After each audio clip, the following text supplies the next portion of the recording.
Hi, guys. Thanks so much for joining me again tonight. Most people don't fail because they're lazy, they fail because they have not fostered good habits.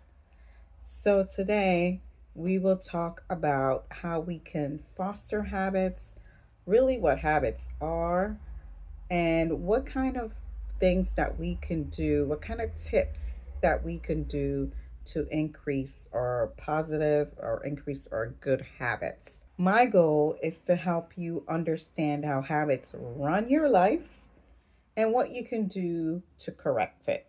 First, distractions, distractions, distractions. Okay, that's one of the first things. We want to limit the distractions. So we know we have our cell phones and we have that habit of being on our phones at inappropriate times, or we're on a certain app and we're talking, or we're playing a game, or we're reviewing shorts or videos over and over again. And before you know it, you've been on the phone for an hour, 2 hours, even 3 hours. So we want to limit distractions. Set a timer on your phone and allow it to remind you that it's time to get off the phone. Let's discuss habits and how they are formed. So, habits are continuous, they become automatic, and they start with a cue or a spark. I like to say a spark, an action, and then some kind of reward, right? So you get some kind of reward after you've indulged in that habit that you have. For example, kids, you want your child or you want your teen to put their shoes away when they come home from school. For teenagers, it should really only be a reminder, and they can increase the habit. They can have that become a habit of hanging up the book bag and then taking off the shoes and putting it in the shoe cubby or where it needs to go. Well, a lot of children, what parents will do is to provide a reward at the end of doing the action. The action is putting your shoes and your book bag away when you come in the door. So the cue is you're in the door. You walk home from school, you walk in the door, first thing. That's the cue or the spark. The second thing is the action, the hanging of the book bag or putting away the shoe. And then a reward could be a parent or guardian saying, "Good job." What are those things? Maybe the top three things or habits that you want to foster in that child. You may need to use some kind of a reward system, right? But for adults, we get other kinds of rewards, such as coffee. You set the timer on the coffee to make the coffee in the mornings. So you get up in the morning, you do your routine, you get downstairs. Your action is setting the timer the night before, right? So it's automatically set. And then in the morning, you have the reward of your coffee being done. That becomes a habit. That becomes a habit for a lot of people. I, for one, let's say I want to increase my water intake. To create and to foster this habit, I may put a glass of water in the bathroom um, beside my toothbrush. I already have a habit of brushing my teeth in the mornings. That's one of the first things I do when I get up in the morning. I go to the bathroom and I brush my teeth.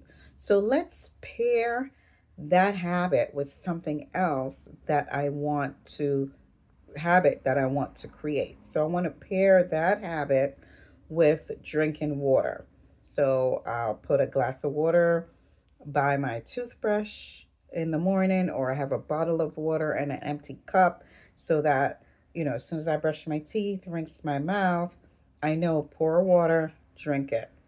That's one of my cue is to brush my teeth. The next cue is going to be to drink the water.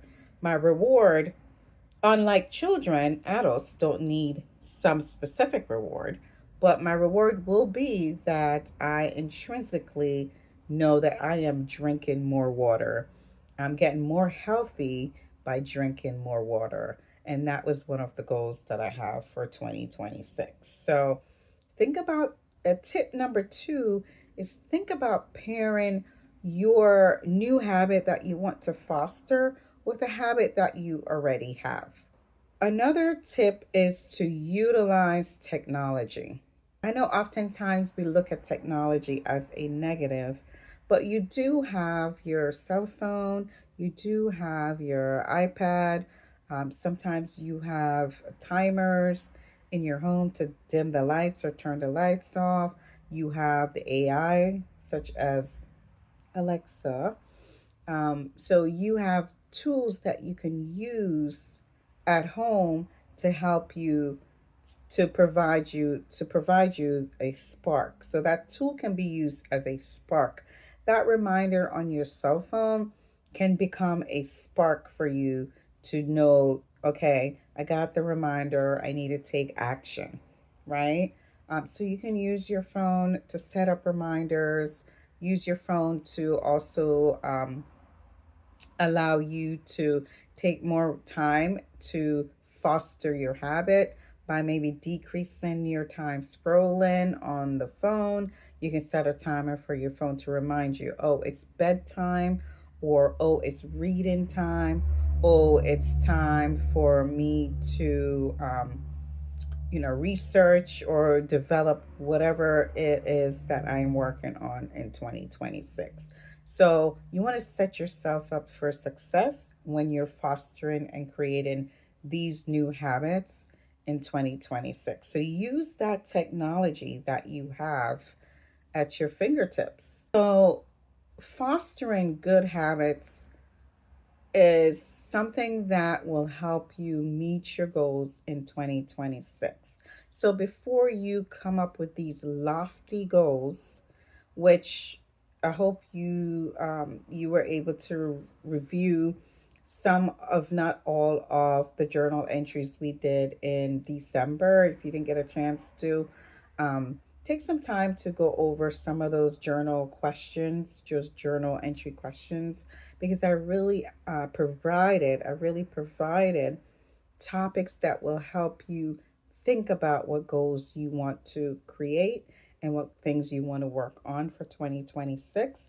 So, when you're thinking about your goals and you've used the journal entries and you've taken some time to develop those goals, right?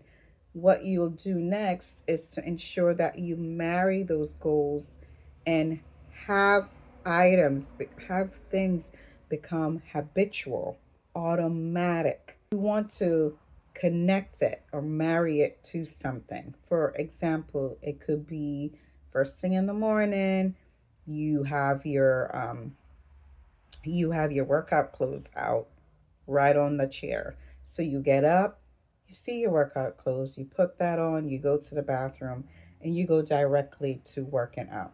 That cue needs to be solid. You need to have a solid cue so that you can take action. And I don't remember who said this quote, but it goes like this: don't try to change your life, because that's huge.